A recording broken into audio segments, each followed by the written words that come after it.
Welcome to my Battlefield 5 settings guide. I've had a lot of people ask me to make this video. I made one previously on Battlefield 1, but here in Battlefield 5 we have some new settings and some new features, so I thought I'd make this one today on the launch day of Battlefield 5 Standard Edition. Finally, the game is out for everybody.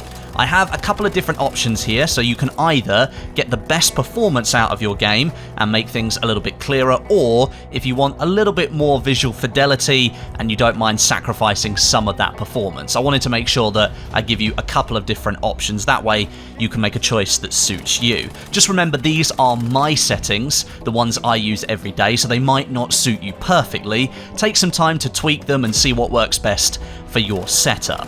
And not all settings in this video apply to console players, but a lot of them will, so let's just jump into it. Okay, let's start off with video settings. Looking at the basic stuff, I'm playing at 1440p, 144Hz monitor, and I play on borderless because I've got two screens. Sometimes I like to flick onto the other screen, and I don't want the first screen to sort of shut down, recycle, and then open up the game again.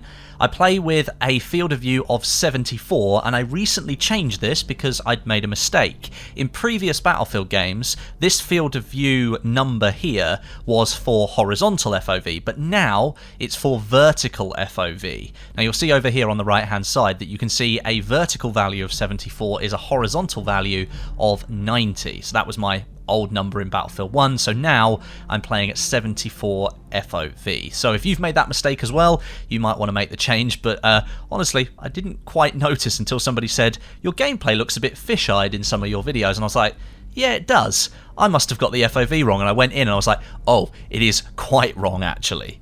So then moving down, ADS field of view, I've got that switched off. Motion blur down to 0%, but I believe there is still a tiny bit of motion blur acting in the background, which is really, really unfortunate. I think it's inherent to Battlefield 5 at the moment, and it can't be fully turned off, but if you put it to 0, at least you're turning it off as much as you can.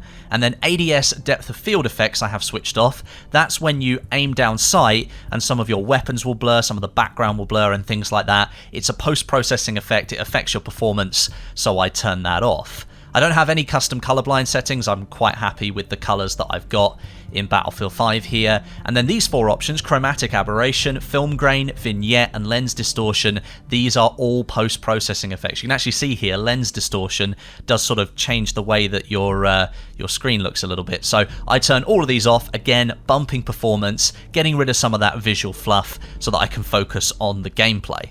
Moving into advanced settings now, you'll see here I've got DirectX 12 disabled at the moment. It does say here that this is not a beneficial setting for all PCs, so I've got this switched off because I don't feel at the moment it's giving me a benefit, but I'm not running the most up-to-date version of Windows. I'm on 1803, and you can get version 1809, which enables RTX and ray tracing and stuff for Battlefield 5 if you've got an RTX graphics card. I do have one of those, but I just haven't upgraded to Windows 1809 yet, so at the moment I've got this turned off.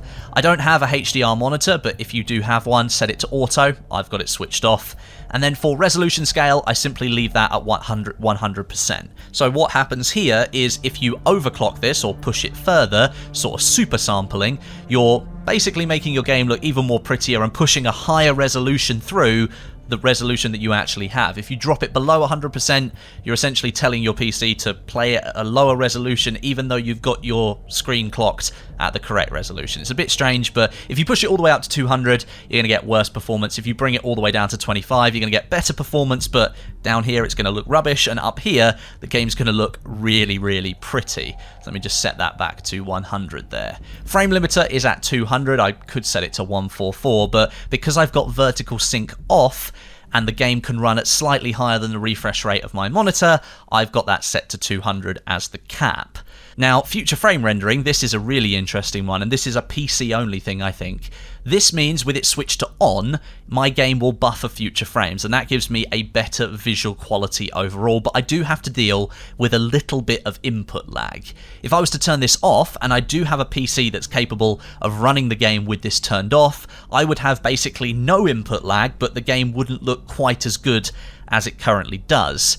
Now, Honestly, I can't detect the input lag with my mouse, I just can't feel it, so this was the default setting to have it on. I get a really high frame rate with it on, so I've left it as it is. If you have a really powerful PC, you can turn this off, and you will get less input lag, but it's really dependent on the player. If you can feel the input lag, maybe turn it off and try and play the game without it, but I can't feel it, so I'm going to leave it on. As I've said, vertical sync already off, UI upscaling to auto, and GPU memory restriction is set to off.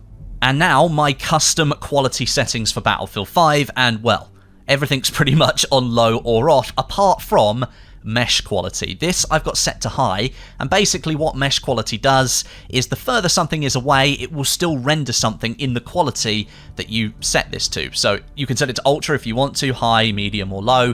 I have it on high, and that means at further distances the quality is still there, and that means I can differentiate between different objects, and that really helps with player visibility in Battlefield 5. So I have it set to high.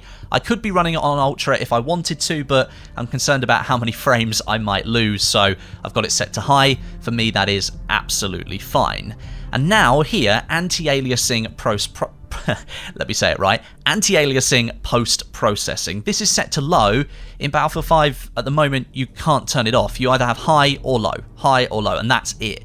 And that means there is still some post-processing going on, which is going to affect your performance just slightly, but if you're at all worried, just put it on low, and that's the lowest it can get. And this kind of ties in with motion blur. As I said earlier, with it being set to 0, it's almost off, but not quite off. So just set that to 0 and you should be good to go. And here, set that to low and you should be as good as you can possibly be at the moment in Battlefield 5. Next up, we're going to have a look at some of my control settings, so you'll be able to see my sensitivity and things like that. Here, soldier mouse aim sensitivity, I have set in-game to 15%, and then I play with a mouse DPI of 800. That's something I've used for a long, long time now, I think going all the way back to Battlefield 3, and I don't think I've changed it since that point. Other games, I have slightly different sensitivities, but those games I don't play quite as seriously as I play Battlefield, so it doesn't really matter as much, but I go for 15% and then a mouse DPI of 800. Soldier zoom aim sensitivity, I have that down to 50%. This means that basically when I zoom in with my weapon, the sensitivity that I would have had without aiming down the sights is reduced by 50%, and that means if I want to move left or right with my aim, up or down, I'm not going to make such a drastic movement when I do that, and instead I can pick out targets a little bit easier, I think. That's again another setting I've had for a long time. I haven't changed it, and I'm probably not going to change it for Battlefield 5. Soldier sprint is set to hold, double tap forward to sprint is off. I've never used that in a Battlefield game, I'd rather just hit the sprint button and go from there. Soldier weapon zoom is on hold and steady scope is on hold. I know some people like to use toggle and the rise of Battle Royale games, a lot of people like to use toggle in PUBG, but I'm used to playing Battlefield, so those are on hold. And some vehicle settings down here. Vehicle mouse aim sensitivity is at 20%. I don't use vehicles all that much, so I haven't really tried this too much yet, but it's what I'm comfortable with when I'm using the machine gun, so it's okay for me. And then vehicle weapon zoom is on hold, just like infantry weapons, and invert vertical flight is on. If I ever have to fly a plane in a Battlefield game, I'm absolutely rubbish at doing it, but invert vertical flight does definitely help me. Now, moving over into advanced settings quickly, we've got this setting here called Uniform Soldier Aiming. I've got this switched off. That might be a surprise to some people who know what this does, but if you don't know what it does, then I'll quickly explain it for you. This setting is meant to make your sensitivity feel the same when you switch between different sights, like red dot sights, iron sights, and then zoomed optics. When this is switched off, different zoom levels on different sights have different sensitivities, and that can affect your overall ability to keep your bullets going on target. Now, this might be really helpful for keeping consistent aim across different types of weapons, but because I've played for so long without it, I leave it off, and I've built muscle memory to each individual sight that I use and zoom level. I'm just pretty much comfortable with it not being on. If you're a brand new player to Battlefield, however, switch this on before you start playing, and you're probably never going to notice the difference, and I would recommend giving it a go to see if it does help improve your aim and accuracy.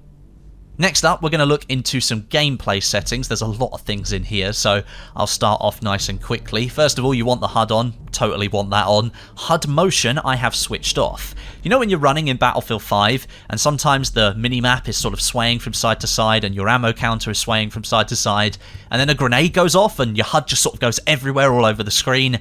This is the setting that controls that. I have that switched off because I always want to have view of my HUD. It's really, really important and can give you a lot of information, so with it not moving, it's always on my screen. I hide the chat log because, well, it's kind of toxic in Battlefield games, and I definitely don't want to magnify the chat. That would just make things even worse. My inventory is set to when active. I think that's default. You can put that on show all the time, and it can be static on your screen, but remember, sometimes that UI might be covering something important going on the map, so I have it set to when active, so when I change a weapon, that's going to pop up and then disappear after a few seconds. Moving on to important things. Crosshair visibility. 100% obviously, I always want to know where my crosshairs are on the screen, and they stay white. That's never changed, not going to change it in Battlefield 5. I show the kill log. That is off by default, but you can just turn it on, and I have it set to nearby or squad. Sometimes I have it for squad when I'm playing with my friends, but if I'm playing solo, I'll have it set to nearby because I need to be focusing on what's going on around me. If I have it set to all, I've got everything going on in the server going through that kill log, and that's just a lot of information I don't need. I just need information about what's going on around me. The kill log weapon I've set to icon, and I don't need the weapon name in the kill log either. I can see by the icon roughly what kind of weapon somebody was killed with. I like seeing the awards, but some people find that the visual flair in Battlefield 5 for those rewards is quite obtrusive. I like seeing it, I've left it on. Vehicle seat info, critical messages, share usage data are all on or show. And then down here, this one's really important for Battlefield 5, overlay shadow strength. Now this is set to a default of 40%, and that's what I leave it at, but this controls the strength of the drop shadow used behind UI elements to increase readability. And it's contextual, so on brighter maps and in brighter environments, the drop shadow behind the UI will become more intense up to the value of what you've set, so up to 40%. You can put it all the way to 100 if you want to, but it makes the UI look quite stark. But this is DICE's fix for white on white UI. Sometimes in really bright environments, you'd lose the HUD on the screen and you couldn't see it. Well, now there's going to be an overlay shadow underneath it, and it's adaptive. So depending on the background, it will be there. Sometimes it won't be if it's a darker background, and then you can easily see it. It's a really good fix. I've left it on 40%. Some of you might want it a little bit higher, but I think 40% is pretty much okay. Now on to hit indicators. Obviously these are extremely important in Battlefield games. You want to be seeing them all the time, so that needs to be at 100%. A normal hit is white for me, a headshot hit is red, and a kill hit is blue. And then an armor hit indicator for me is orange, and these are all distinct colors. There's no way that I could mistake one for the other. They're all very clear to me, and again, I've had this set up, I think, since Battlefield 4 when this was all first introduced. I've always had this color set up, and I'm probably going to stick with it for the rest of my Battlefield career. And also damage-based shape, that's definitely turned on. That at a glance tells me roughly how much damage I'm doing to a player based on the shape of the hit marker that's being produced on the screen. Now onto the minimap, texture opacity, that's set at 50%, that's pretty much default. I always want it to rotate with view. The flight zoom radius doesn't really apply to me because I don't fly planes, that's default 250. Default for vehicles as well at 75, and default on foot at 50, and that's pretty much what I leave it at. You can cycle the zooms by hitting N on the keyboard. I'm not sure what the button is for console, but pretty much I leave it zoomed at 50 meters. But the minimap size is 125%. This is 25% bigger than the default value, and that for me just helps blow up some of that information that the minimap has. It's a really powerful tool in Battlefield games. It's still powerful now, but not quite as powerful as it used to be, but make sure you turn on show stationary weapons. You can have it set to heavy or you can have it set to all, but if you set to heavy, sometimes some of those stationary weapons that aren't considered heavy ones don't show up on the minimap. So for me, always set that to all. And then down at the bottom here, we have some icon opacity options. Now these first 4, these all apply to when you're just running around the battlefield or driving a tank, not aiming down the sights of your weapon. Objective icon opacity I've set to 60%. Those are some pretty large icons on the screen, and generally I know where the objective is, so I don't need an icon telling me where it is. I just need to kind of see what color it is. Is it red for enemy? Is it blue for friendly? If it's red, I know I've got to go and attack it. If it's blue, I need to defend it. But I don't need it on the screen all the time. I don't need it to be so obstructive to hit it all the way up to 100%. So for me, 60% is absolutely fine. Friendly soldier opacity, 80%. Again, those little blue and green blobs on the screen. I don't need to see them at their full opacity, but 80% means that it's not obscuring absolutely everything. Enemy soldier opacity, this one's really important. Obviously, spotting in Battlefield 5 is nowhere near as prevalent as it has been in previous games, but sometimes enemies are spotted and I want to make sure I'm seeing that icon when it pops up. So that is always going to be at 100%. And then gadget icon opacity is down at 20%. Those are some really small icons, and if I can try and get rid of them mostly, then I will, so that's down at 20%. And lastly, your ADS icon opacity. This is when you're aiming down sights. The opacity is going to change if these values are different from these ones up here. So my objective icon opacity goes down to 30. That obscures the icon even more, so I've got a clear view of what I'm pointing at. Friendly soldier opacity goes down a little bit further as well. Enemy soldier opacity, that stays at 100%. I want to see those icons, so if I'm going to shoot at something and I need the icon, then it's going to be there on the screen. And again, gadget icon opacity down to 10%. Next, we're going to look at some audio settings, and I will say here that there is one option that beats all of the others, provided you are wearing headphones to take advantage of it, and that is 3D headphones. Here, DICE has created a preset to better perceive the position of sounds behind, below, and above you. Lots of players at the moment are complaining about the sounds of footsteps in Battlefield 5, and I do agree with you. Enemy footstep sounds need to be much, much louder, up to the Battlefield 1 levels, I think. I'm not sure why they were ever changed away from Battlefield 1 levels, because it was pretty good in my opinion, but having 3D headphones gives you a really good sort of spatial awareness of what's going on around you, and if you do have a good set of headphones, it is really, really good to plug into. My master volume is 100%. I turn the music down a little bit, especially in game mode. Sometimes the music kicks in. I don't want it filtering everything out, but I like having the sound there to sometimes give that epic feeling. My announcer language is in English, and I do have the in-game announcer on. Some people turn that off because it's just another noise in the background. I like having it on, so it lets me know where we are in the game mode. All of my VoIP stuff is turned off. I don't use VoIP in game. I'm probably going to use like Discord or something like that if I want to play with friends. And then subtitles are on and the text size is normal, but I can't actually remember the last time I saw subtitles in multiplayer. Probably applies to single player, but there we are. And lastly, I just want to show you a couple of key bindings that I've got, because I have a mouse here with some extra buttons on it, and I'm assuming a lot of PC players will have the same. I select my gadgets onto the mouse buttons on the side of my mouse. So the thumb buttons that I've got, gadget 1 is on mouse 3 and gadget 2 is on mouse 4. That means I don't have to reach on my keyboard for the 3 and 4 buttons. I can just use the hand that's on the mouse, and I find that being able to aim with those gadgets as I select them is really, really important. And on PC, the button for the toolbox is T, but I take that away because I find that it's so close to R that sometimes I hit it by accident, and instead of reloading my weapon, I bring out the toolbox and then I get killed. And instead, I've bound that to the middle mouse button. So if I click down the rollerball on the mouse, then that is going to bring out the toolbox and I can start building. I used to have that as the melee attack, but I've gone back to using F, and I would say in Battlefield 5, melee is nowhere near as prevalent as it was in Battlefield 1, and I'm not using it anywhere near as much as I used to. So, those are my Battlefield 5 settings, and are built almost purely to get as much performance as I can out of my PC. I hope this video has helped you in some way with some of the other settings as well, and let me know if it did by leaving a comment down below. Thanks very much for watching. My name is Westie, and I'll catch you guys in the next video.